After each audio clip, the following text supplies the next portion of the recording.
In this video, I'm going to respond to a query that came through about Allatra, the Allatra movement. And I indicated before that it's one of the ways the Anunnaki make their presence not felt so much, but it's like a base, an avenue. Okay, so this person asked what my thoughts were, whether they were, if the information is worthwhile, and are they who they say they are? Well, is anybody who they say they are? How do you know whether to trust words? Okay, you don't. And with this particular group, there is nothing. Okay, you need to go beyond the words of who they say they are. You need to look at the quality of information that they distribute, that they put out there. You also need to base your assessment on what evidence they produce to show that, yes, this is who they say they are. Okay, that's the same with anybody. Look at their words and look what evidence they bring forward, whether it's visual evidence or circumstantial evidence. Okay, like for instance, I can't give you visual evidence, but I could make, well, I like to think I make cases in light of common sense and encouraging you to use your own rational plus intuitive assessments. Okay, so I leave the onus on you to discern whether what I say makes sense, and therefore, I would pull that in as evidentiary. I never claimed to be a lawyer. Okay, so the technical side of things, I'm just appealing. These conversations are heart to heart, soul to soul. All right. But getting back to Allatra, now the overall impression that I have of the crew that you see on camera a lot, because I would dare say there's many more behind the scenes than you see on camera. But the overall impression that I get of the Allatra movement is one of overall holiness. And, okay, I think some of you may still be falling into the trap of thinking of the Anunnaki as a homogeneous group. Okay, imagine you talking to a military special ops person, and you ask them about a particular church that's operating, in their neighborhood. That special ops person may or may not have any idea about what that church is about, because they're on entirely different wavelength. They're on an entirely different task, mission. Their priorities are very different. Okay, so when these various groups that all claim to be linked with off-world groups, if you ask them if they know each other, it's like, okay, you're going about your business in town, and you come across a visitor, and you find out that they're from a particular place that's very interesting to you, and you ask them, well, in your town, do you know this person? And chances are probably very slim that they don't know that person at all. So I would suggest that the various groups that are operational here, many of them are on different purposes. So what I'm saying really is that various operatives who are down here fulfilling their missions probably have no idea or even interest in what other operatives are doing, what their priorities are. Okay, yep, look, at some point there'd probably be someone high enough in a hierarchy that has a bigger vision. that has the overall strategy in front of them. Okay, but I think it's a big mistake to ask one group about another group. Okay, if immediately when I say such things, it's like contrary or evidence to the contrary pops up into my mind. Okay, particularly what's coming to mind is somebody asked Dante about Allatra, the Allatra group, and my recollection was that he was a bit dismissive of it. Because Dante has a certain agenda, which is to expand our understanding of what's going on above us and around us and between us, I guess. And Dante has a particular vested interest in his people. And I don't think he particularly wants, or he's not going to advocate the attention of his people, and I say that with inverted commas, to look elsewhere. No, that's not right either. He's not going to particularly promote another group or endorse another group who's not necessarily in competition. That's not the right word, but it's a parallel tangent. And it's almost like those tangents don't really intersect operationally, like from that level. What am I trying to say here? For you as an individual, yes, you have the free will to direct your attention to what's calling you. But no leader, and this is from the Allatra's point of view as well, they're not encouraging you to look at other groups.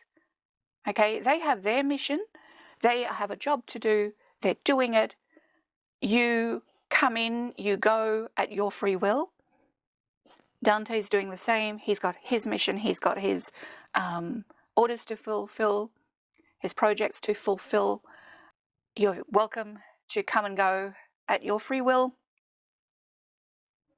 but they're not going to advocate each other. So in that instance, don't expect endorsements from one group about another group.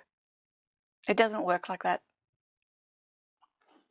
Okay, so getting back to what, whether Allatra is a group worth listening to. It depends what your priorities are. I have found some really high quality information from there. I like how they are scientific about their investigations into what we consider paranormal. They put quite a lot of effort into that. Secondly, I really like how I really like what their focus is with regards to replacing our consumer-based society with a creative-based society.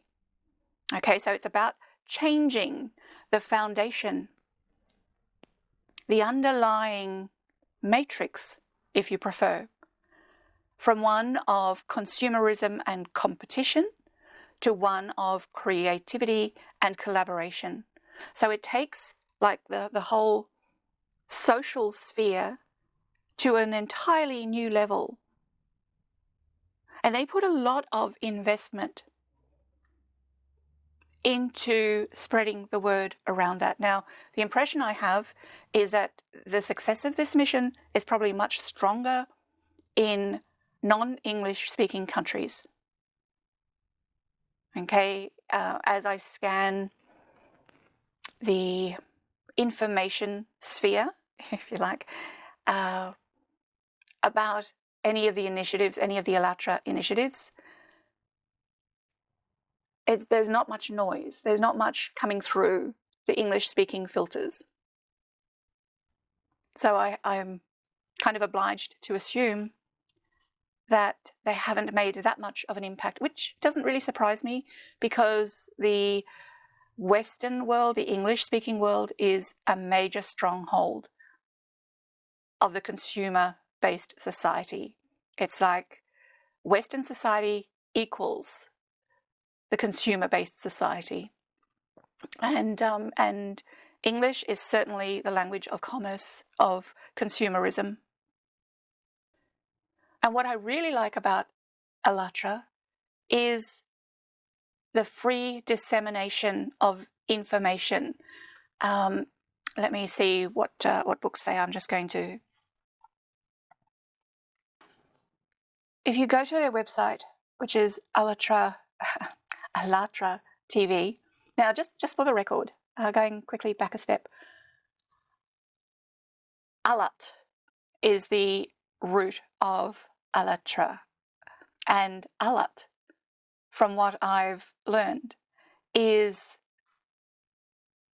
the equivalent of life force, almost like life force filled with love. Okay, so it's positive, it's uplifting, it's nourishing. They speak about anti-Allat, which is, from what I sense, is like what might be antimatter to matter. Okay, except antimatter. Slow down. Antimatter, if you imagine it as like just nourishing and life-giving and uplifting, then the consolidation, it's like, okay, I know it's hard to articulate. That's why I'm making these videos, is so I can speak it out and clarify my thoughts in a conversational way, as if I was explaining it to somebody face to face.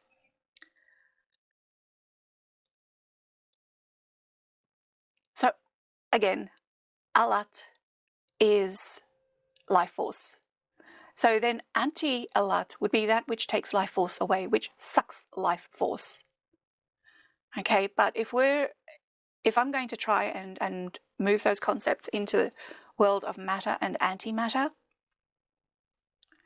it's like the material world, it doesn't so much suck the life force out. Now, see, this is the challenge you have when translating from one language into another, let alone from one culture to another, let alone from one off-world culture to a limited human-based culture, because we're also dealing with concepts that are unknown to those of us who inhabit the surface of this planet and have had no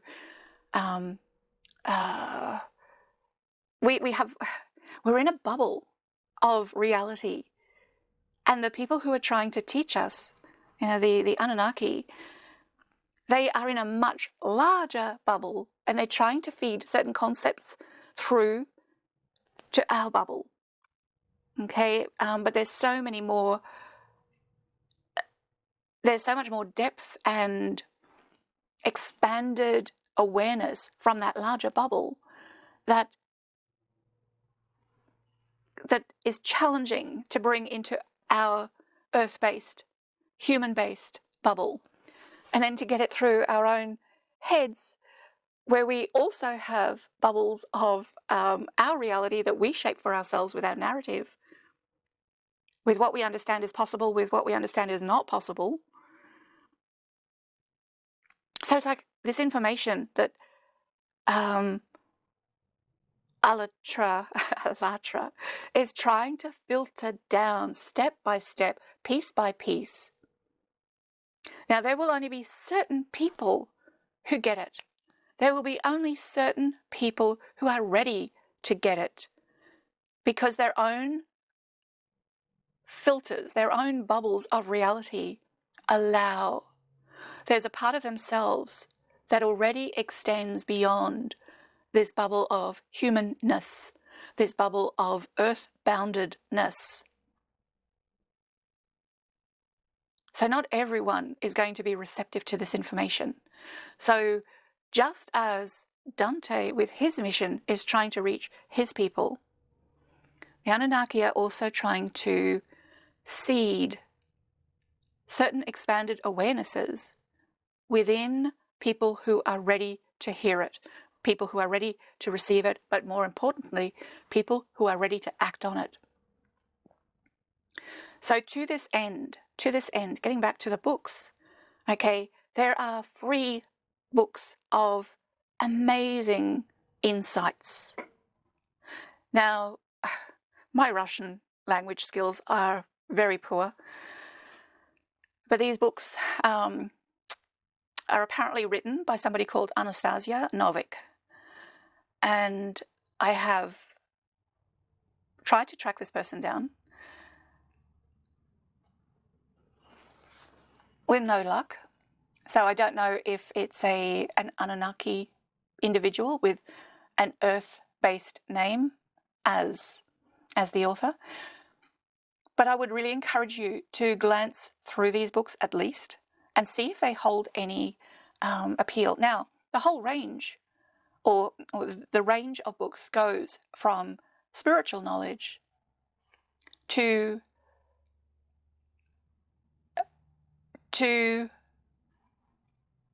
physics. And I get the sense that they're not really as much on a spectrum for them as it is in our realm. That spirituality and science are not separated for the Anunnaki. That it's almost like it's just part of their world. It's part of their reality. They don't have to segment it as much as we do. So, yeah, look, I'm very comfortable to advocate people to at least look at the Allatra offerings, whether it's through the books or whether it's through any of their projects or whether it's just watching their videos on YouTube. They're very informative. They're very informative on information that you might be looking for. If it's not information that you're looking for or interested in, then it just won't gel. But it's certainly worth investigating with an open mind. Now, where I am cautious about what they put out, and because I did say that I don't accept everything that they do. Okay, this goes back to when I was saying that they are very holy. The overall sense that I get from them is that they are a holy group. And that is that whole idea of being so holy that it's difficult to actually be in the world. To be so detached, to be so in control of your subconscious that your whole, what am I trying to say? Okay. For me, I like to play. I like to make mischief. I like to have fun. Fun is one of my highest priorities in life. It's what makes life delightful, in my opinion. But fun and mischief and enjoying myself is not necessarily okay. Back up again.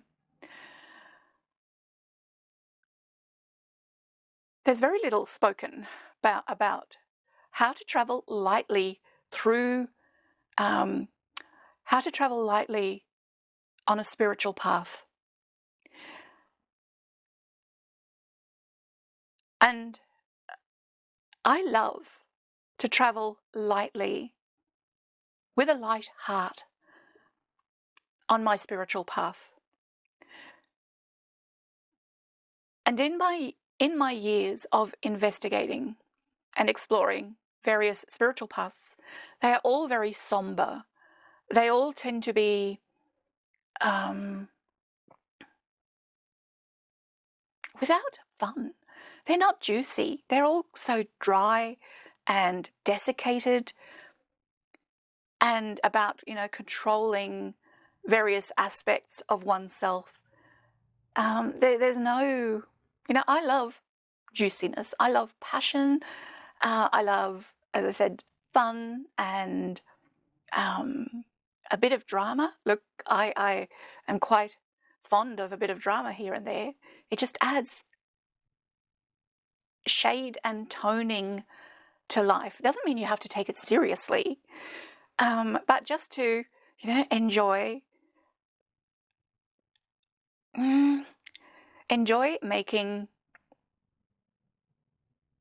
bringing out relief, as in contrast to things, just so that, in that contrast, you can appreciate what is brought into focus. And I really resist homogenizing soul. And I would like to leave this planet and continue having fun and continue making playful mischief, to continue throwing things into focus with not so much conflict. It's like conflict, we have this idea of competitiveness, one-upmanship, superiority, but it's not about that the way that I think about it. Conflict is just putting a couple of things together and observing how they interact without really having a vested interest in one or the other. I often wonder if I may not have strong dose of Anunnaki within me, just observing, seeing what happens. Another aspect of the Allatra focus that I don't really get what their agenda is their frequent discussions on climate change. I haven't yet determined whether they're saying that we can prevent it, okay, back up. Their position on climate change is that cataclysms are inevitable, and I get the sense that this is more of a cosmic timing thing than it is of human-caused climate change or human-caused cataclysms. But there seems to be a link, from what I can ascertain, to the level of human consciousness. So I'm not sure whether they're advocating